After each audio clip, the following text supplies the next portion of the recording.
It's the single biggest thing to happen with respect to drugs probably in 50 years. It's never been anything like this.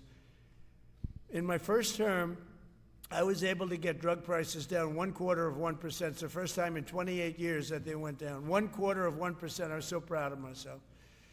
Now we're doing them 2,000%, 1,500%, 1,200%. That pill that sold for $130 will now be selling, as an example, for $20 because the rest of the world took advantage of us. Without tariffs, I could have never done it. I called up the heads of the countries.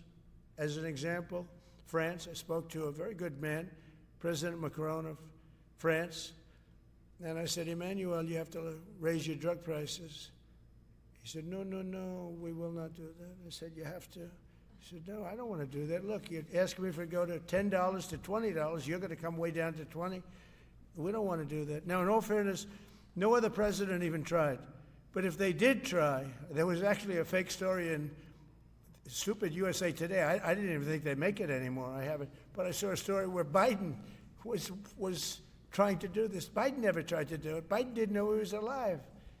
He never tried to do it. But they're taking it from $10 to $20. So he would say, and the other leader said the same thing. No, we won't do it. I said, no, you're going to do it 100%. They said, nope, we're not doing it. We're not going to double our price. Because, again, if you go from $10 to $20, they're doubling their price. We're coming down, though, from $130 to $20 because we're going to get the lowest drug prices in the world. Whatever the lowest price is called favored nations. We're going to have the lowest price. So I said, no, you're going to. No, I will not do this. Politically, it's unacceptable. I said, Emmanuel, you're going to do it 100%. Please accept it now. Be nice. You're going to do it 100%. No, I will not. I said, yes, you are. He said, why do you keep telling me I am when I'm not? Because if you don't do it, I'm going to put a 25% tariff on everything France sells into the United States of America. And that's approximately 20 times more than I'm asking for with respect to drug prices. He said, I see. I agree to do it. Every other country said the exact same thing. They all said, nope, I will not do it. I said, all right, on Monday morning you'll have the 25% tariff, everything you sell. In the case of France, it was wine, champagne, cars, everything they sell. It's 25 to 30 times the price of what we're talking about, at 25%. Every single country agreed. And that was the big problem. The drug companies were difficult, but fine, because we have a certain control over the drug companies. We had no control over these foreign nations. So every single country has agreed to do this. So we will take that pill price down, as an example, talking about not just pills, we're talking about everything. We'll take it down from $130 a pill down to $20 a pill. And the rest of the world will take it from $10 a pill up to $20.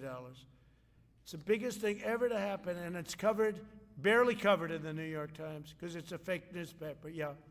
President, on shipbuilding, how does the administration plan to ensure that there's sufficient workforce availability as you're producing these ships? Could you speak up? How does the administration plan to ensure there is sufficient workforce availability as you're producing these ships? We're going to have it. We're going to have tremendous workforce availability. We're also going to have robots helping us. We're going to have a lot of robots helping us because we need it.